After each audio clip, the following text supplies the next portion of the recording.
और रायबरेली की जीत के बाद कांग्रेस बेहद खुश है। खासकर राहुल गांधी और प्रियंका वाड्रा का जोश हाई है। दोनों ही आज साथ साथ रायबरेली पहुंचे, रायबरेली की जनता को धन्यवाद दिया। खास बात यह है कि दोनों अब यहां से यूपी में अगली लड़ाई की तैयारी करते हुए दिख रहे हैं।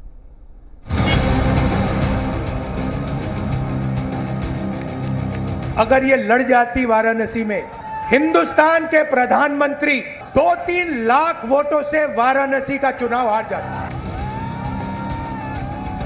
अवध से पूरी यूपी में और पूरे देश भर में ये संदेश आप लोगों ने भेजा कि हमें एक साफ राजनीति चाहिए अपने देश में। कांग्रेस नेता राहुल गांधी अपनी बहन प्रियंका गांधी वाड्रा के साथ रायबरेली गए। शानदार जीत के लिए जनता को धन्यवाद किया। कांग्रेस के प्रदर्शन से गदगद होकर एक दूसरे को गले भी लगाया।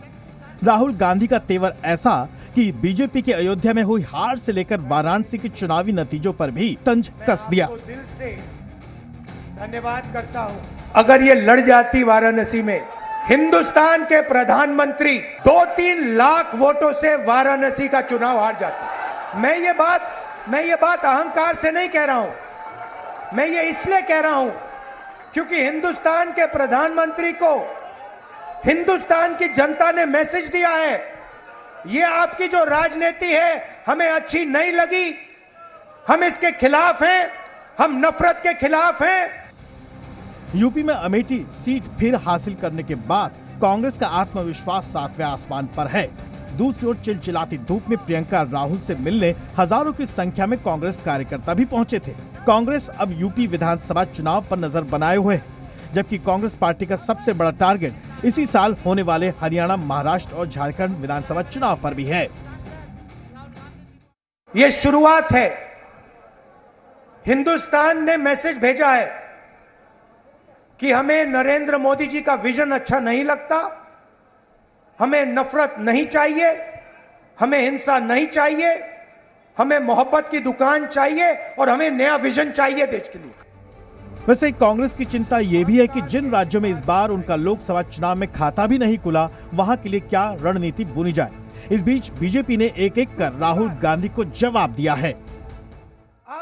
चुनाव में वोट पड़ते ही खटाखट पैसा आएगा, तो वो कह रही थी कि इन लोगों ने खटाखट झूठ बोला और खटाखट झूठ बोलकर वोट ले लिए और खटाखट झूठ बोलकर धोखा दे दिए। अब वो महिलाएं कह रहे हैं कि समय आने दीजिए, इनको खटाखट बदला देने का काम करेंगे। राहुल गांधी ने अब संसद के बाहर ही नहीं, संसद के भीतर भी गरजने वाले अपने इरादे साफ कर दिए हैं। अब हमारे पास पार्लियामेंट हाउस में सेना बैठी हुई है। इस बार हमारी पूरी कोशिश होगी, ऑपोजिशन में बैठे हैं मगर अग्निवीर को ऑपोजिशन में रद्द करने की कोशिश करेंगे। मैं रायबरेली का सांसद हूं, मगर जो मैंने आपसे कहा था, जो भी रायबरेली में होगा वो अमेठी में भी होगा। वैसे राहुल गांधी जिस तरह से यूपी में आकर गरजे, उसे साफ है कि अब वायनाड की सीट पर कांग्रेस का हाथ कोई और मजबूत करेगा। सूत्रों के मुताबिक अमेठी और रायबरेली की जनता को धन्यवाद देने के बाद राहुल और प्रियंका वायनाड जाने का प्लान कर रहे हैं। यानी अब सबकी नजर इस बात पर टिकी है कि क्या वायनाड से प्रियंका गांधी कांग्रेस का चेहरा होंगी। अमेठी से रवि त्रिपाठी के साथ ब्यूरो रिपोर्ट, जी मीडिया।